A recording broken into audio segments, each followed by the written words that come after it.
So now we're going to fringe our stamen into these little beautiful tiny little stamens that you see here. And so for fringing, what I like to do is drape the strip over my hand and I secure it with my thumb. And then I use my thumb and my forefinger to move the paper into the scissors.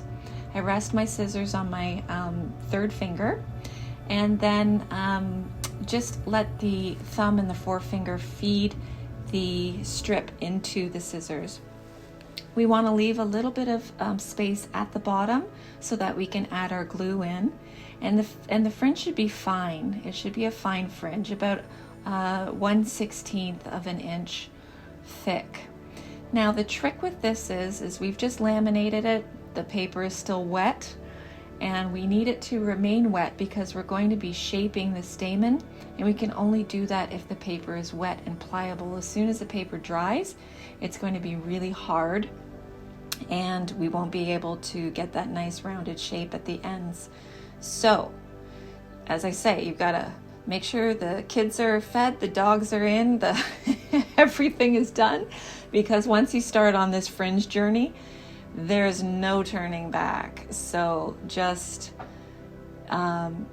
be there, be ready, be present, and get the job done before you move on to something else.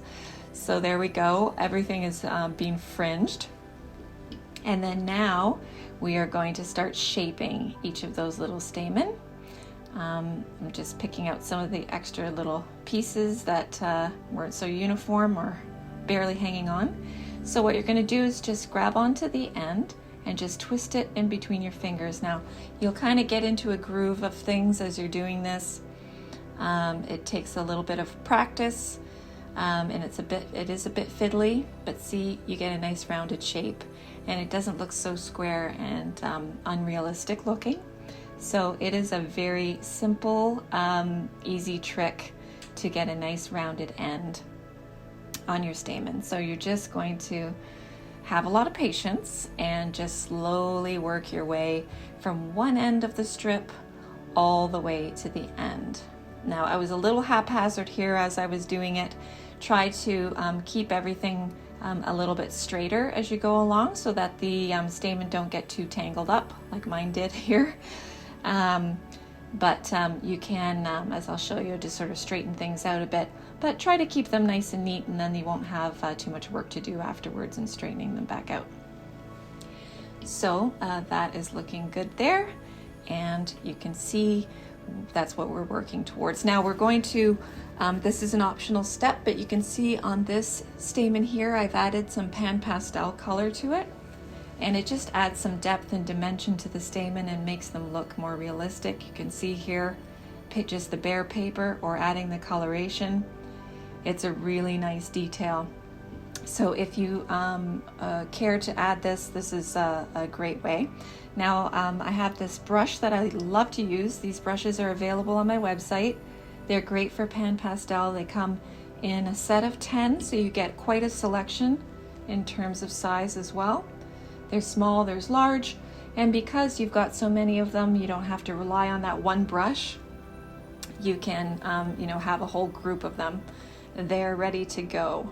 So they're very soft and they spread the pan pastel quite nicely. So I do recommend those. So what I like to do is just take this strip, and I'm going to let that one dry, so we'll set aside. But I've got another one here that I can color. You don't want to add the pan pastel to the stamen when they're wet. So this is the raw umber, and raw umber, and I'm just going to tap the brush into the pan pastel. And what I'd like to do is just bundle up the stamen so they're all together, and then tap into the pan pastel and just lightly start brushing it on. Don't be too concerned if you get a big chunk of the color on there right away. You're going to be brushing and smoothing, and it's going to level itself out. So just keep kind of adding, make sure you're getting into the cracks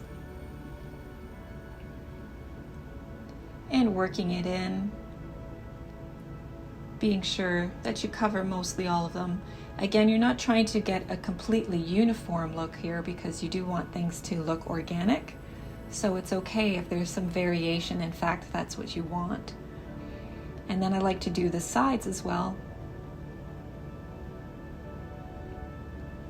So that looks nice. And then I'm going to take the yellow ochre and do the same thing with that, which will just lighten up the brown a little bit and add in some of that nice warm yellow tone. And again, we're not trying to cover everything up completely because we have a different yellow tone of the paper too. So now we're working with several different tones of yellow, which just gives it a really nice look.